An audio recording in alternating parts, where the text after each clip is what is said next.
Dober dan, lepo pozdravljeni na tiskovni konferenci Okrožnega sodišča v Ljubljani, ki se ji pridružuje tudi predsednik Vrhovnega sodišča Branko Masleša. Najprej se vam lepo zahvaljujem, ker ste se tako hitro odzvali na vabilo. Je pa res, da ste ga verjetno tudi pričakovali glede na dinamiko dogodkov v zadnjih dneh. Moje ime je Gregor Strojin, vodja službe za odnose z javnostmi pri Vrhovnem sodišču.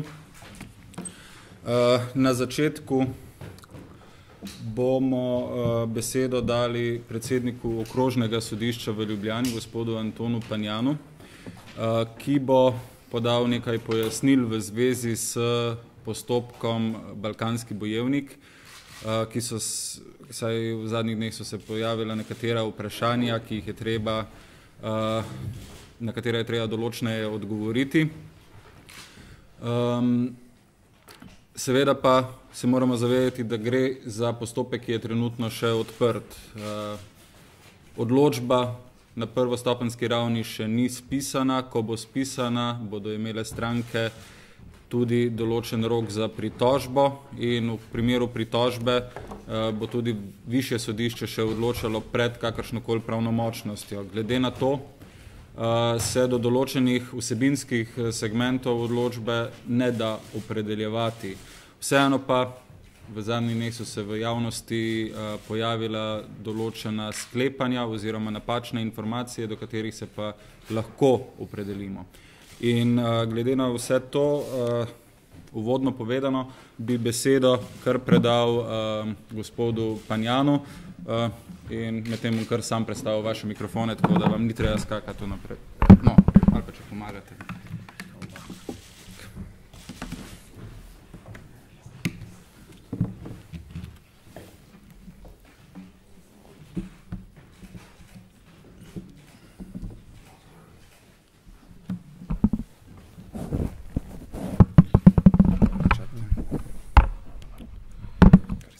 Hvala lepa za besedo.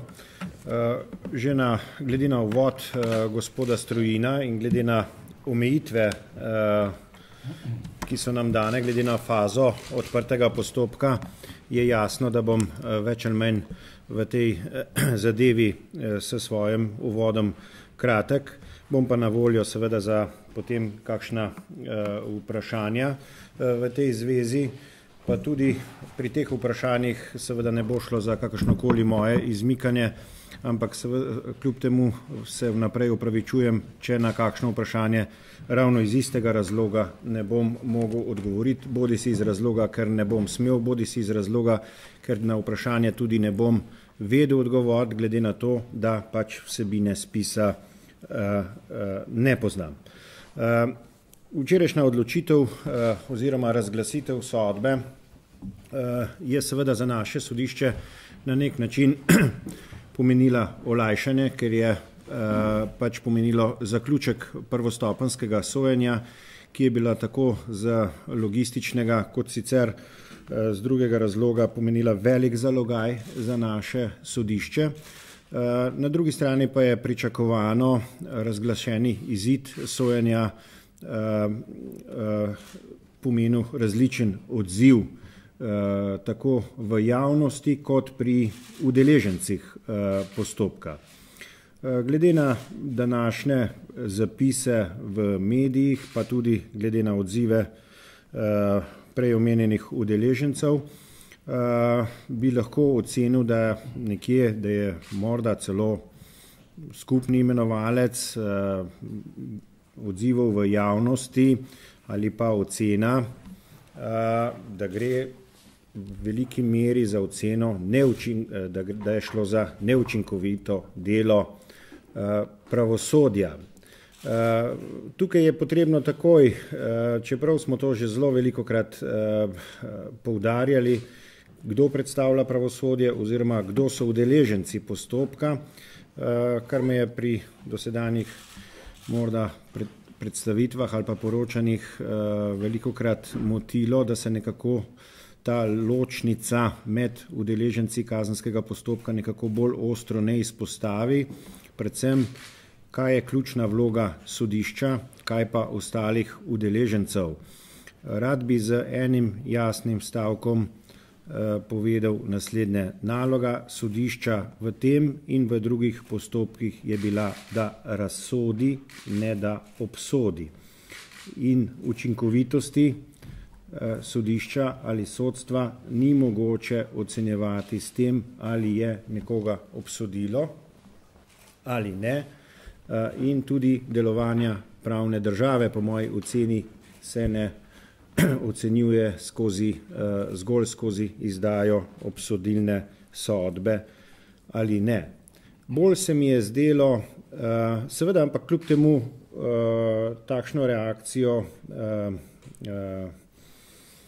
ljudi in pa medijev absolutno ocenjujem za legitimno, za manj legitimno ali pa za bolj sporno ocenjujem nekatere ocene samooklicanih strokovnjakov, s katerimi smo se pa ukvarjali že tekom postopka, ko je šlo za poskus diskreditacije ali pa celo nekako grobih posegov v delo sodnega senata, na kar pa smo morali sproti odreagirati. To je vam dobro znane zgodbe, ki so bile insinuirane bodisi o podkupovanju članov senata oziroma celo predsedujočega senata in potem zgodbe o celo opravljanju hišnih preiskav pri predsedujočem senatu, kar vse nekako je bil nekako poskus destabilizacije ali vnašanja vsaj nemira v končni fazi sojenja,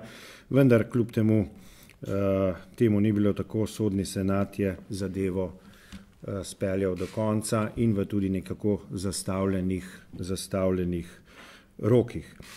Meni se je nekako kot najbolj ključno in najbolj legitimno kot vprašanje, ki si ga javnost nekako najbolj upravičeno zastavljala, je, zakaj je prišlo na nek način do tako pozne odločitve o ključnem vprašanju izločanja dokazov, kar je bilo v javnosti tudi toliko pojasnjeno, ki naj bi bilo po teh obrazložitvah, ki jih je senat javno obrazložil, potem tudi nekje ključni razlog za sodni epilog, ki vam je znan.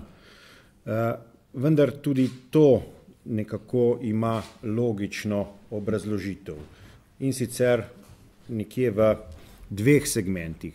Prvi je izjemna obširnost zadeve. V tem postopku je bilo obravnavanih 17 obdolžencev, spis ima čez 23.000 strani.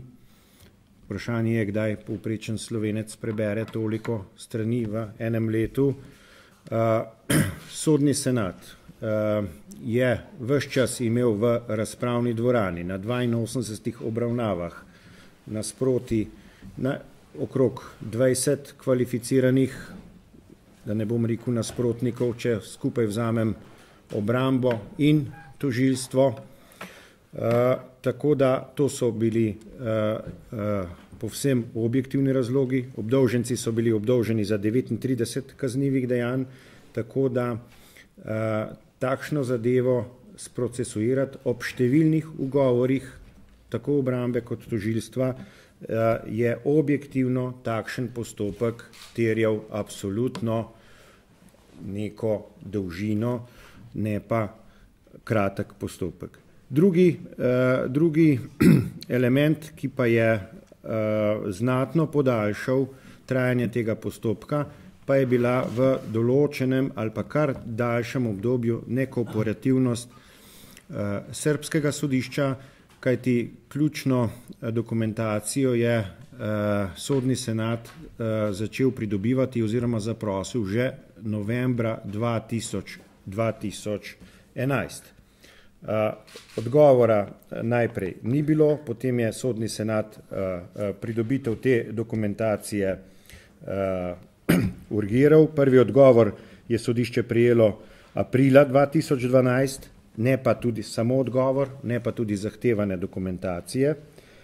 Zato je zaprosilo ponovilo sodišče in šele septembra 2012 prejelo dokumentacijo, vendar takšno dokumentacijo, s katero je že razpolagalo, ne pa zaprošene dokumentacije. Potrebna dokumentacija je bila dostavljena šele 23.10. In sodni senat jo je obravnaval takoj čez 2 dni, 25.10. se umaknil k posvetu in potem o odločitvi seznanil udeležence 6.11. Se pravi, absolutno je povsem logično in utemeljeno sklepati, če bi bila ta dokumentacija dostavljena prej, bi to bistveno vplivalo tudi na trajanje postopka. In to je tisto, kar se javnost recimo upravičeno nekje sprašuje, zakaj je bil postopek tako dolgotrajen. Potem so bila še določena vprašanja, ki se nekako nenehno pojavljajo tudi glede zavarovanja oziroma zaplembe premoženja. Tukaj samo kratek odgovor. Sodišče to lahko odredi, če ima glede tega ustrezen predlog. Tega ni bilo, zato sodišče o tem ni odločalo. In še zadnji zaplet, ki se nekako zgodil včeraj, pa mislim, da se je tekom dneva ali pa bom rekel že tekom včerajšnjega popoldneva ali večera že nekako pojasnil, ker ga je pojasnilo tudi samo tožilstvo. Najprej pa smo imeli krajši ping-pong, vendar kot sem videl tudi izjavo na Pop TV-ju tožilke, ki je sodelovala v postopku, glede pripora, ki ni bil odrejen za včeraj obsojene. Šlo je za to, da tožilstvo pred razglasitvijo sodbe ni podalo potrebnega predloga, zato sodišče prav tako o tem ni moglo odločati in tudi prvi očitki o tem, zakaj so tudi ti prosti odkorakali iz sodišča, so bili nekako neutemeljeno prevaljeni na sodišče. Še enkrat bi rad povedal naslednje. Vem, da je v javnosti težko nekako prebiti mnenje, da je tudi oprostilna sodba lahko uspeh sodišča, še posebej v takšnih zgodbah, ko se obravnavajo nedvomno zavržna dejanja, kot je promet z mamili. Tukaj je seveda šlo za domnevne člane narkokartela, nikakor za kakšna simpatična dejanja, in ključna je bila ta primerjava dokazov in izločitve dokazov. Glede tega bo odločalo, kot je najavljeno, in je seveda verjeti tožilstvu, tudi povsem logično bi bilo, da bodo vložene ustrezne pritožbe zoper sodbo, ko bo izdana, in bo seveda odločalo inštančno sodišče, verjetno celo tretja stopnja je za pričakovati v takšnem obsežni zadevi, vendar pa eno stvar mislim, da se je premalo v tej primerjavi Srbije in Slovenije in celo, bom rekel, glasnem, da ne rečem v pitju, kako si nismo enaki. Nismo si enaki in sicer že na zakonski osnovi si nismo enaki. V zelo poenostavljenem jeziku povedano, srbska in slovenska zakonodaja ta pravni standard za eno stopničko utemeljujeta drugače. V Srbiji so dovolj razlogi za sum, v Sloveniji utemeljeni razlogi za sum. To je sicer zapleten pravniški jezik, vendar to pomeni, zelo poenostavljeno povedano, da pri nas velja stopnička strožje, že zakonsko predpisana, kaj šele v pravni praksi. Zato ni isto in zato je sodni senat bil primoran Tudi, če je bilo vse veljavno pridobljeno po srbskih predpisih, je moral to presojati sodni senat ali po tej višji stopnički to ustrezno tudi pri nas. Kaj drugega glede vsebine pa seveda v tem trenutku ni mogoče reči, ker zadeve tudi ne poznam. In še eno stvar lahko rečem, kar je morda v tem trenutku tudi drzno ali pa nesimpatično, ampak enkrat se bo izkazalo za pravilno. Gre pa za čist moje osebno stališče. Veliko večji garant za delovanje pravne države je oprostilna sodba kot obsodilna sodba. Komentarji, recimo danes sem zasledil tudi komentar gospoda Kosa, ki mi gre seveda nekoliko nedvomno, sva si midva v laseh zaradi tistih prejšnjih izjav, ampak ki nekako je pokomentiral, da tudi to dokazuje, da je sodišče zaostalo nekje 20-25 let nazaj. Ravno obratno.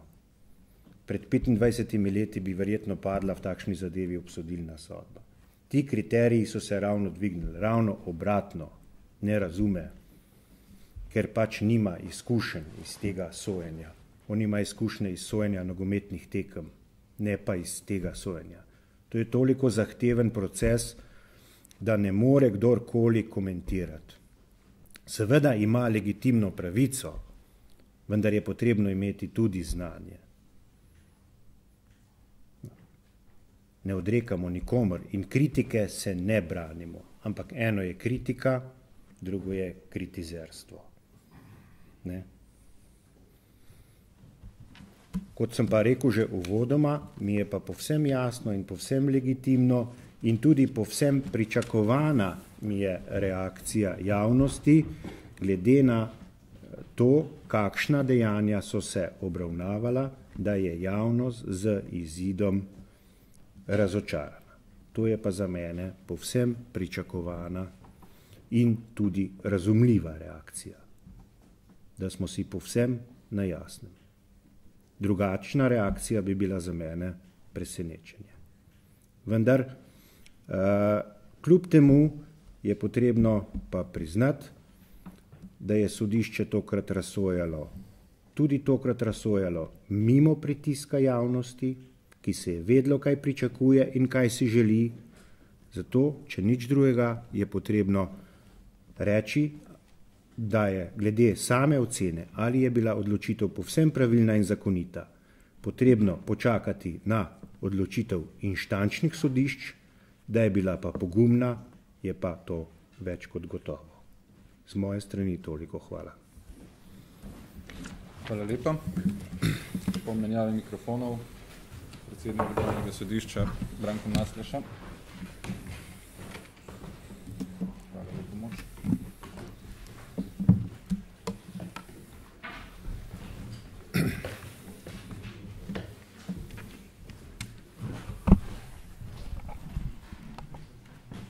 Lepo pozdravljeni. Naj nadaljujem tam, kjer je kolega končal. Torej, tudi po mojem videnju so seveda pričakovanja in ogorčenje javnosti, torej popolnoma legitimna. Vendar je pa nedopustno, da minister, ki je zadolžen za pravosodje, da se sklicuje na to ogorčenje javnosti, povezuje to z oprostilno sodbo, nadalje v kontekst postavi tudi obsodilno sodbo, ki je bila včeraj rečena v Zagrebu in na to izrazi še dodatno pričakovanje nekega aranžmaja oziroma odziva sodstva, torej bolj direktnega vplivanja na sodstvo si skoraj težko zamislim. Seveda to kaže tudi na popolno nerazumevanje načela delitve oblasti. Sodstvo je tisto, ki pove, kaj je pravo in kaj je prav. Tukaj jaz se ne bom navezoval na to konkretno zadevo. To bo, kot je že napovedano, stvar preizkusa z rednimi, mogoče pa tudi z izrednimi pravnimi sredstvi. Vendar, večkrat sem že povedal, javno izgovorjena beseda in od tistih ljudi, ki ima še, torej pri katerih ima še posebno težo, seveda je treba premisliti, preden se te besede izreče. Torej že večkrat se je dogajalo, da se je pač izvršilna veja odzvala tako rekoč na prvo žogo. Seveda tukaj ne mislim zanikati, da sodstvo nima slabosti, smo jih tudi priznali in jih odpravljamo. Pravim, kot sem že povedal, so sence teh slabosti vse krajše, vendar so še vedno. Vendar jasno definiran, ustavno definiran položaj oblasti pač ne dovoljuje takega javnega nastopanja. In bom takoj rekel, da je tak način popolnoma nesprejemljiv. Jadranje pač na ogorčenju javnosti in izražanje pričakovanj, kako naj se v zadevi razsodi, to spominja na neke druge čase. Seveda, mogoče tukaj bi opozoril še na en moment. Torej, ko govorimo o sodniških oziroma sodnikovih vrlinah, govorimo tudi o pogumu in odločnosti uporabiti in uveljaviti svoje strokovno prepričanje, zlasti, če je jasno, da bo sodba v nasprotju ali pa odločitev v nasprotju s pričakovanji javnosti ali celo mora biti vladajoče politike. Torej, sodnik je tukaj pred strahotno dilemo. Tukaj spet rečem, ne govorimo o konkretni zadevi. Torej, treba se je odločiti in treba se je odločiti tako, kot misliš, da je prav. In seveda, namesto da bi to spoštovali, potem sledi znano etiketiranje, ki ga je prej že kolega omenil. In tukaj spet imamo iskanje balansa med svobodo izražanja in prostim pretokom informacij in na drugi strani pravice do poštenega postopka oziroma tudi nujnosti varovanja sodnikovega ugleda. Mi, naš zakon o kazenskem postopku, vanj smo vlili neka pravila, pač, ki pomenijo, da smo vstopili v nek civilizacijski krog. Torej, v kazenskem postopku, seveda, kazenski postopek mora zagotoviti varovanje družbe pred zločini oziroma kaznivimi dejanji, na drugi strani pa seveda mora tudi zavarovati dostojanstvo, zasebnosti nasploh človekove pravice ostalih udeležencev v postopku. In tukaj je vsa ta modrost tega balansa znotraj postopka. Pri nas so ta civilizacijska pravila postavljena visoko in prav je tako. In seveda zdaj sodišče se mora pač tega okvira tudi držati. Seveda je stvar lahko tudi odprta, da se razpravlja tudi o kazenskem postopku, ker te zadeve torej skozi desetletja nihajo, pač odvisno od dogajanj v družbi oziroma v družbah. Ampak to je stvar nekega družbenega dogovora, končno tudi odločitve in potem se lahko tudi v tej smeri pač razpravlja o morebitnih spremembah. Ampak sedaj je pač okvir tak. In naj izkoristim tudi vašo prisotnost, bi prebral samo, ko je bila v Franciji neka zadeva o Tro, sicer ni podobna tej, ampak je izvala kar precejšen revolt, je znani Robert Badinter objavil pismo mlademu sodniku, v katerem je povzel dvome in razočaranja sodnika, ki se je znašel pred lovom na sodnika na sramotilnem stebru medijev, tam je bilo parlamenta, tukaj bomo rekli izvršilne veje, in ga poziva naj obravnavo te zadeve izkoristi za opozorilo na pomanjkanje sredstev, zakonodajno inflacijo, nasprotujoče posege, sprejemanje zakonov brez ocene posledic za sodstvo in podobno. Tukaj bi lahko tudi govorili v našem primeru, da mi sploh nimamo ustrezne dvorane oziroma sodne stavbe, ki bi bila primerna za sojenje tovrstnih oziroma tako zahtevnih procesov, kar bi zanesljivo tudi že samo na sebi bistveno pospešilo proces. S podobnimi problemi, kot se takrat soočali v Franciji, se soočamo tudi danes. Torej, ne uporabim mogoče neko metaforo, sodstvo je kot nek mladoletnik, ki stanuje v prostorih, ki jih najema izvršilna veja oblasti oziroma skrbi zanje izvršilna veja, proračun, torej tudi praktično nekateri drugi proračunski uporabniki samo izrazijo željo in že dobijo potrebna sredstva za delovanje. Sodstvo se mora tukaj pogajati in seveda praviloma, pri čemer moram reči, da so ta pogajanja kar korektna, ampak je pa popolnoma jasno, da tistih sredstev, ki jih potrebujemo, ne bomo dobili. No in končno potem tudi kdo spremembe zakonodaje, torej danes smo slišali že takojšen obet o spremembah zakona o sodiščih in zakona o sodniški službi. Torej spet, čeprav je bilo nekje povedano, da bo to usklajevano s sodstvom oziroma da bomo vsaj izmenjali argumente, danes smo že slišali, da bo zadeva predložena vladi v zakonodajni postopek. Torej, o našem delovanju pač popolnoma odloča druga veja oblasti, pri čemer si drznem trditi, da mogoče vseh dimenzij pač in tudi specifičnosti sodnega delovanja oziroma sodne veje torej niti ne razume. To je pač naša realnost. V zvezi s tem postopkom pa vendarle apeliram, da se strasti umirijo.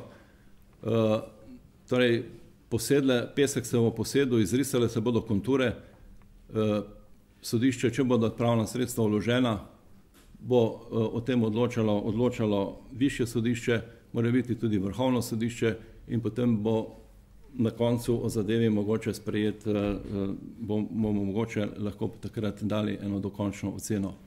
Zanesljivo bo pa ta postopek tudi za nas zelo pomemben in ga bomo tudi analizirali, ko bo pravnomočno končan, ker je to prvi tak postopek v naši državi, ki je bil tudi organizacijsko zelo zahteven, tudi z vidika sojenja, tako da se bomo tudi sami verjetno iz tega veliko naučili in seveda potem ta vedenja uporabili pri sojenju v nadaljnih postopkih. Naj povem še tudi to, da ne bo izpadlo, da je sodstvo popolnoma neučinkovito.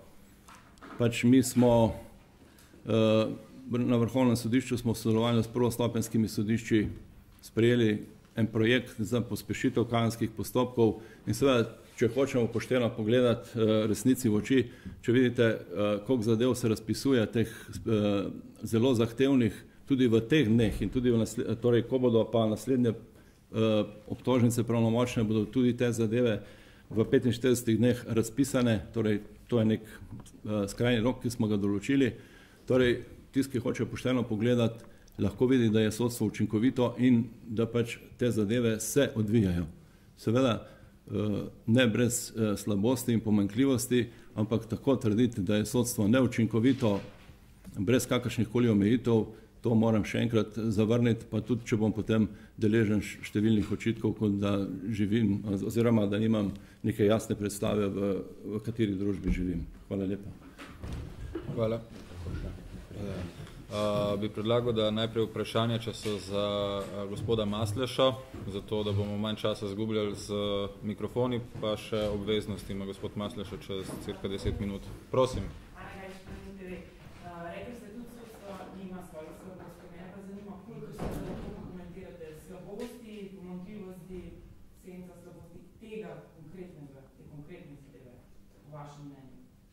Torej, mislim, da je bilo že takoj povedano, da o konkretni zadevi, pač ki je, kot mi rečemo, sub judice pod sodnikom, normalno, da ne moramo tega komentirati. To bo reklo, o tem se bo izjavilo, mora biti višje sodišče in seveda lahko bo odločalo tudi naše sodišče. Tako da tukaj je neka jasna uzanca, pač da na taka vprašanja ne moramo odgovarjati. Sicer pa, gospod Gajšek, takrat vas še ni bilo kot hiše. Februarja ob otvoritvi sodnega leta je Vrhovno sodišče predstavilo dokument, v katerem je analiziralo te slabosti in tudi potrebne ukrepe v zvezi z njihovo odpravo. To smo tudi v preteklih mesecih večkrat izpostavili, da od ukrepov, ki so bili predlagani, vlada se ni odzvala skoraj na nobenega. Naslednje vprašanje. Prosim.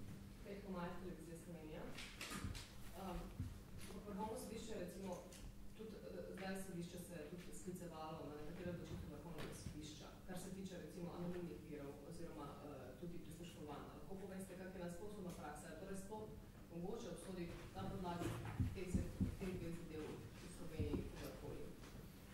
In ali tu prihaja do neke velike razlike med razumevanjem torej policije, tožilstva in sodišča? Zdaj, če bom na to odgovoril, praktično bi prejudiciral oziroma bi že povedal stališče, torej, ki ga mora šele prvo zauzeti pritožbeno sodišče. Ne? Nevarnost tu je, da je lahko tudi gospod Masleša kot kazenski sodnik v senatu, ki bo potem pred vrhovnim sodiščem v zvezi s tem odločil. Tu je potem ta potreba po pridobivanju usposobljenih strokovnjakov izven pravnih vrst, ki znajo analizirati, izven sodnih vrst, se upravičujem, ki znajo analizirati obstoječo sodno prakso, ki pa je javno dostopna na naših spletnih straneh in mislim, da je o nekaterih odločbah, ki se navezujejo na to, pred parimi tedni spraševala kolegica iz žurnala 24 ur. Mogoče se lahko na njo, z žurnala 24, se upravičujem, mogoče se lahko na njo obrnete. Naprej, prosim. Še to mogoče. Kar se tiče same spremembe kazenskega postopka, v resnici, če bi se sojenje recimo začelo letos, do take zadeve sploh ne bi moglo priti, ker bi moralo se odločiti o izločitvi dokazov seveda že prej. Torej, to je neka anomalija, da torej, v bistvu ta čas, ki je pretekel, torej 2 leti sta potekli od začetka sojenja in se dokazi izločili še po 2 leti, to se zdaj v resnici ne bo moglo več zgoditi. Ja, spet sprašujete za konkreten primer. Torej, gledajte, tukaj je težko vse te situacije zajeti. V glavnem, seveda sedanja ureditev pač zahteva, da se že na predobravnavnem naroku stranke izjavijo o nedovoljenih dokazih oziroma da postavijo trditve v tej smeri. Sem tudi pri nedovoljenih dokazih je zadeva pač taka, no, nekateri so nedovoljeni dokazi že na prvi pogled prima facie, tako da praktično tukaj kakšno posebno znanje ali pa ugotavljanje nekih dodatnih dejstev ni potrebno. So pa nekatere trditve vendarle tudi take, kjer je treba izvesti še nekatere druge dokaze, da bi lahko potem storili konkluzijo, ali je dokaz dovoljen ali ne. Tako da praviloma ta lijak je sedaj z novo zakonodajo bistveno ožji, da bi pa to popolnoma izključil, pa težko rečem, ampak mislim, da bodo to bolj zelo redki primeri. Ne. Praviloma bo to izčrpano, bodo ti ugovori izčrpani že na predobravnavnem naroku. Če ni več vprašanj za gospoda Masleša, bi mikrofone prestavili.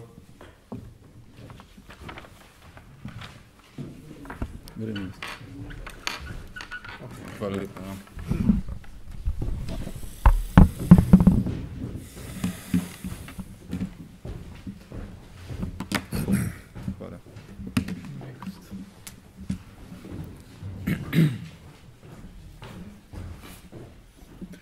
Izvolite.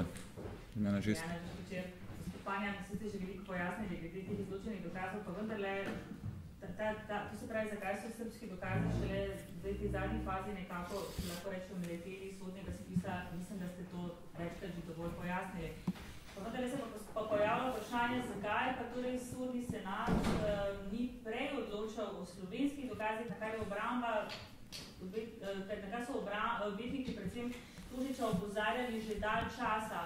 Ali to morda zato, ker je pač, ne vem, kazenska zakonodaja dovoljevala, da se senat do konca sodnega postopka odločil o izločenju teh dokazov, ali zakaj, če vam je pač to znano, če to lahko karkoli komentirate, ker to so stvari, ki zanimajo nekako javnost, pa jim težko pojasnimo, če ne dobimo nekega strokovnega odgovora, če lahko. Hvala. Lahko z eno besedo, samo toliko, kolikor mi je bilo pojasneno, seveda, ker s tem, kolikor ne posegam v vsebinsko substanco, ki mi tudi ni znana, ampak kolikor je tudi predsednik senata mi to pojasnilo ravno za potrebe javnosti podal, in sicer z eno besedo, ker so bili tudi v neposredni povezavi s pridobljenimi srbskimi dokazi. Še bi vprašala, glede te kronologije, 1 leto, če se ne motim, se skupaj... Malo manj, od november pa do oktober, ja. Kakšen bo razlog in pojasnilo, zakaj ste to dolgo čakali, ali ni bila mogoče konkretizirana ta zaprosilo? Ne.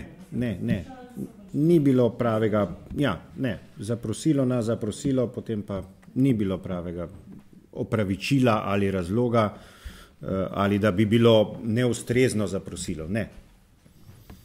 Neodzivnost oziroma najprej potem tudi neprava dokumentacija in...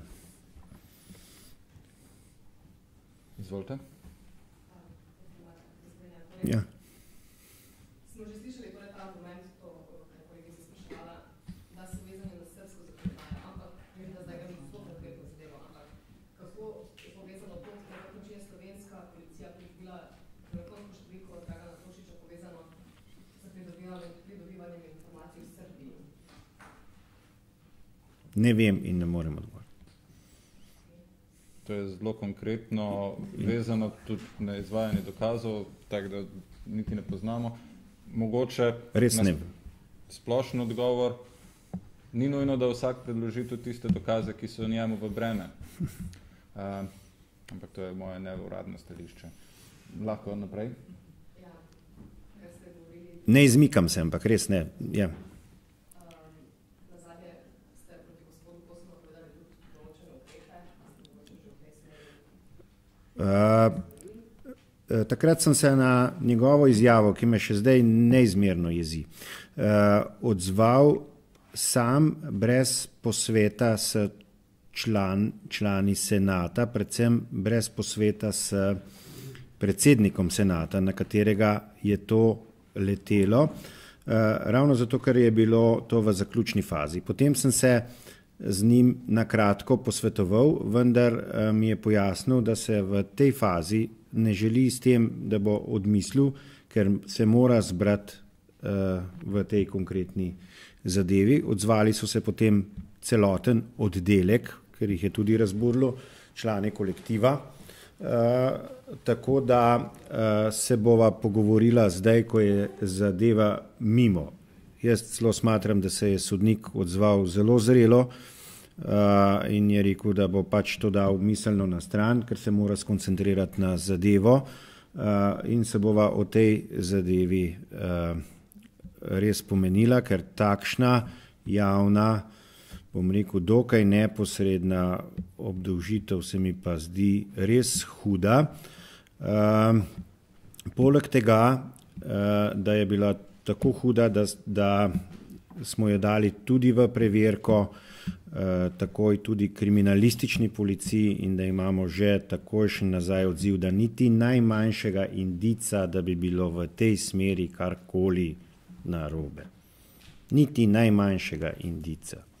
In se mi zdi, da nekdo, veste, če bi bila to izjava na ključno intervjujanih in nekje v neki gostilni nekoga ali na neki tržnici enega od občanov, bi bila to meni razumljiva. Človek, ki je pa zasedal mesto šefa protikorupcijske, pa vendar mora vedeti, kaj govori. Je pa to res skrajno neodgovorno. In primerno temu se je odzval sedanji predsednik protikorupcijske komisije in mislim, da smo se na takšno izjavo vendar morali odzvati. Predsednik senata v tej zadevi se je nagaral. Karkoli si javnost o izidu tega postopka misli. In si ne zasluži takšnega linča. Ker najlažje je nekaj tako butniti, nekaj tako nekaj tako neumnega, no? Neodgovornega. Predvsem izhajam iz tega, na kakšni funkciji je ta gospod bil. In še nekako ne odneha, čeprav se je bistveno potegnil s komentiranjem. In še enkrat povem, nima kvalifikacij niti najmanjših. To je tako zahteven postopek, da ga ne morejo komentirati niti vsi nekateri naši sodniki, ki nimajo tovrstnih izkušenj. Denimo, pa nočem biti žaljiv, o kakšni okrajni sodniki kazenski in tako naprej, ker je neprimerljiv. Kaj šele nekdo od zunaj?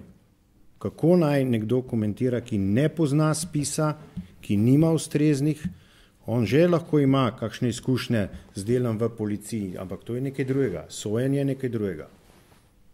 In tako kot sem povedal, nisem žaljiv do njega, lahko komentira sojenje nogometne tekme, ker je bil nogometni sodnik. Ni bil pa nikoli kazenski sodnik. Jaz sem 22 let v razpravnih dvoranah. In lahko komentiram sojenje. Ne morem pa komentirati policijskega dela, ker nimam teh izkušenj in si ne drznem komentirati. Ne morem komentirati novinarskega dela, lahko se s čim ne strinjam, ampak nisem novinar, nimam tega znanja. Gremo naprej. Anja Zupanc. Gospod Tanja, prvo zaprosilo novembra 2011, dokument prosili 23.10.2012. Kako ima Slovenija po vašem slabo vzpostavljen sistem sodelovanja v kazenskih zadevah z drugimi državami?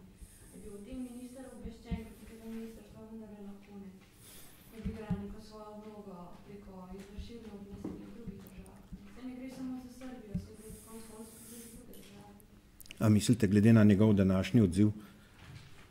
Če ga izvzamemo. Če zavzamemo ta ping-pong, zdaj pa... Ne, glede na današnji odziv, on ni nas zaprosil na nobeno poročilo ali pa če šlo spet za solo akcijo, tako da o stanju ali pa o razlogih, kar bi mu lahko v 5 minutah na kratko, ali pa to, kar smo vam poročali, bi lahko tudi njemu. Drugače pa seveda, ampak tukaj se je sodnik poskušal pomagati in s posredovanjem, kolikor vem, Eurojusta in tako naprej in urgiranjem, ampak rezultat je bil pač takšen. Skratka, ni bil pasiven, pa samo čakal. Predsednik senata. Pa je to po vašem Je. Vse rezultat vidim je. Kaj pa to pomeni za buduče, za sodelovanje v katerem koli drugem kazenskem procesu? Saj ste v bistvu sama odgovorila, kaj pomeni, da je absolutno potrebno nekaj izpostaviti drugačne mehanizme. Ne pa, da je vse odvisno od angažmaja potem konkretnega sodnika. Ne. Tak sodnik, ki sodi v tako zahtevni zadevi, bi bilo dovolj, da pošle en dopis in potem mora biti poskrbljeno, da to pride, ne da se ukvarja sam toliko. Bil pa med samim čakanjem ministra, kako obveščen? Tega vam pa z gotovostjo ne vem povedati. Mislim, da je ministrstvo prvič posredovalo. Ne? Ja, ampak je bil sam minister obveščen, pa ne vem. Ministrstvo program. To ja. Aha. Prvo zaprosilo je bilo preko mednarodne pravne pomoči pri ministrstvu.